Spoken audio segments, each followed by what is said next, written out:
नमस्कार दोस्तों, आप देख रहे हैं एक भारत वंचितों की आवाज और आपके साथ मैं हूं राम बाबू गौतम। उत्तर प्रदेश में कब क्या हो जाए, यहाँ की राजनीति में कब किस तरीके के फैसले ले लिए जाएं, ये कोई नहीं जानता है। इसीलिए कहते हैं कि किसी भी पार्टी के लिए आप एक तरह का जो है परसेप्शन बना के आप फैसला सुना दें या एक तरह का परसेप्शन बना करके आप खबर बना दें, ऐसा बिल्कुल नहीं है।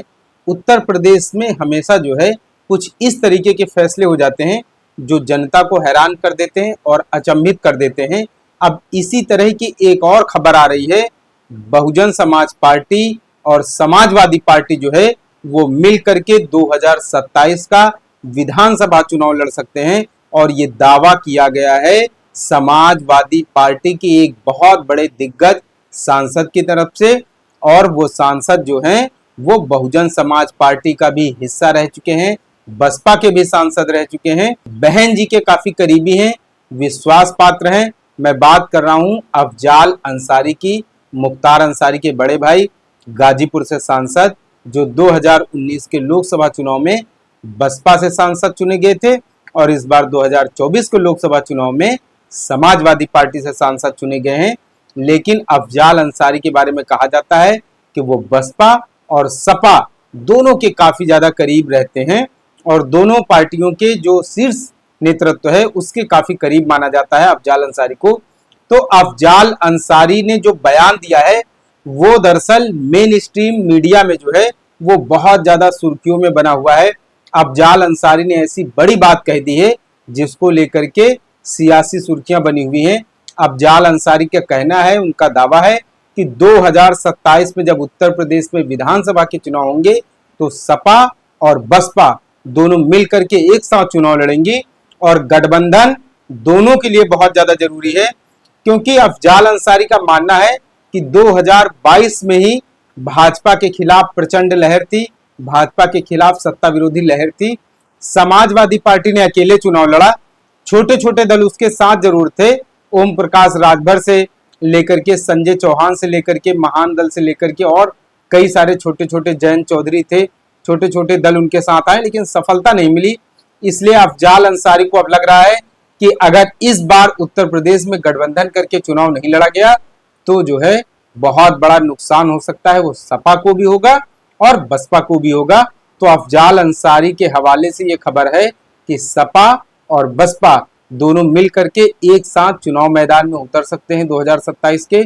गठबंधन दरअसल ऐसा नहीं है कि सिर्फ बसपा की सीटें कमाई हैं, जीरो पे आउट हो गई है, ऐसा नहीं है कि सिर्फ बसपा को ही जरूरत है, जरूरत समाजवादी पार्टी को भी है। क्योंकि 37 सांसद तो आ गए हैं, लेकिन अगर केंद्र में इंडिया गठबंधन की सरकार न बने, मंत्रिमंडल में कोई सीट न मिले, कोई बर्थ न मिले, तो फिर 37 सांसद होने का क्या फायदा, तो विपक्ष में बैठे रहेंगे। इसके अलावा 2027 में विधानसभा का चुनाव आ रहा है, 2022 में सपा ने पूरी ताकत लगा दी, एड़ी चोटी का जोर लगा दिया, छोटे छोटे दलों को जयंत चौधरी से मिलाकर के ओपी चौधरी, जयंत चौधरी से मिलाकर के ओपी राजभर से लेके संजय चौहान से लेके केशव देव मौर्य से लेके तमाम छोटे छोटे जो दल हैं उनको अपने साथ मिला लिया, लेकिन सफलता फिर भी नहीं मिली। इसलिए सपा को भी अब ये लगता है, सपा को भी अंदर खाने एहसास है कि 37 सीटें भले ही आ गई हों, लेकिन अगर 2027 में सामाजिक समीकरणों के आधार पर जाति गोलबंदी करके चुनाव नहीं लड़ा गया तो फिर सत्ता सपा से भी दूर हो जाएगी और बसपा से, तो बसपा का तो हालांकि इस समय जो है ग्राफ काफी नीचे आ ही चुका है। तो सपा और बसपा दोनों के लिए ये जरूरी है कि वो गठबंधन करके चुनाव लड़ें, सामाजिक समीकरण बना करके चुनाव लड़ें, तभी जो है 2027 में सत्ता का स्वाद चखने को मिल सकता है। अन्यथा दोनों पार्टियों को नुकसान हो सकता है मौजूदा हालात और वक्त के मुताबिक। तो अफजाल अंसारी का कहना है कि सपा और बसपा जो है वो मिल करके चुनाव लड़ेंगी। अफजाल अंसारी दरअसल जो है गाजीपुर से इंडिया गठबंधन की तरफ से सपा के प्रत्याशी थे और इनको गाजीपुर में जो वोट मिला है वो 5,39,912 मिला है। और जो पारसनाथ राय थे भाजपा के गाजीपुर में प्रत्याशी, उनको 4,15,000 वोट मिला है और बसपा से उमेश कुमार सिंह को 1,64,000, मतलब गाजीपुर में बसपा का भी अच्छा खासा प्रभाव है। एनडीए और इंडिया गठबंधन की फाइट के सीधी टक्कर के बावजूद भी 1.5 लाख से ज्यादा बसपा के प्रत्याशी ने सोचे वहां पर वोट हासिल किए हैं। तो दरअसल जो गाजीपुर से अफजाल अंसारी, उनका कहना है कि उनको बहुत बड़ी संख्या में उनकी जीत का जो श्रेय है बहुत बड़ी संख्या में दलित मतदाताओं को जाता है। और उनका यह कहना है कि दलित मतदाताओं ने उनको बहुत ज्यादा बड़ी मात्रा में वोट दिया है और उसी वजह से वो चुनाव जीत पाए हैं।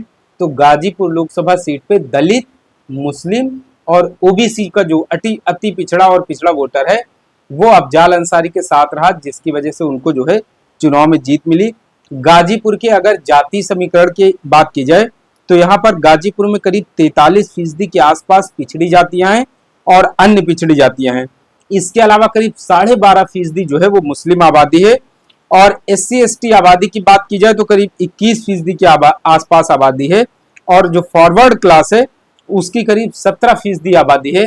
तो मतलब देखिए, चुनाव जीतने के लिए वहां पर SC, OBC, ST, minority vote जो है अगर एक साथ कंपाइल हो जाए, एक साथ जुड़ जाए तो बहुत ही आसानी से चुनाव जीता जा सकता है। तो अफजाल अंसारी ने इसी समीकरण के आधार पर कहा है कि उन्होंने कई सारे दलित मतदाताओं से बात की है। तो दलित मतदाता इस बार 2024 के लोकसभा चुनाव में उनको जब यह एहसास हुआ कि बसपा मुख्य लड़ाई में नहीं है तो वो जो है वो इंडिया गठबंधन के साथ चले गए हैं। तो उनका कहना है कि 2027 में भी ऐसा हो सकता है कि अगर जो है 2027 में बसपा गठबंधन के साथ चुनाव नहीं लड़ती है तो फिर से बसपा का जो मतदाता है वो इधर उधर छिटक सकता है। और अफजाल अंसारी खुद को बहुजन समाज पार्टी का शुभचिंतक बताते हैं, वो मायावती का खुद को शुभचिंतक बताते हैं। वो कहते हैं कि देश में सपा, बसपा और दूसरे जो है इसी बहुजन विचारधारा के सोच के दलों का जो है सत्ता में आना जरूरी है। भाजपा को हटाने के लिए समान विचारधारा वाले लोगों का मौजूदा वक्त और हालात के हिसाब से साथ आना जरूरी है, जिससे कि 2027 में भाजपा को रोका जा सके। अन्यथा 2027 में भी राहें जो हैं वो काफी कठिन हो सकती हैं।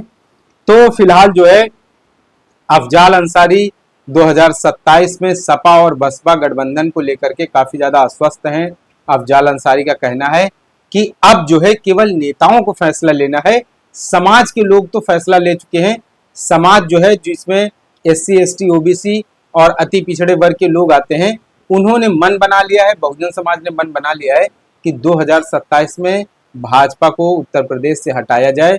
जिस तरीके से 1992 में नारा लगा था, मिले मुलायम कांसीराम हवा में उड़ गए जय श्री राम, उसी तरीके से SC, OBC और माइनॉरिटी जो वोट है ये 2027 में गोलबंदी करने का जो है वो फैसला करने जा रहा है।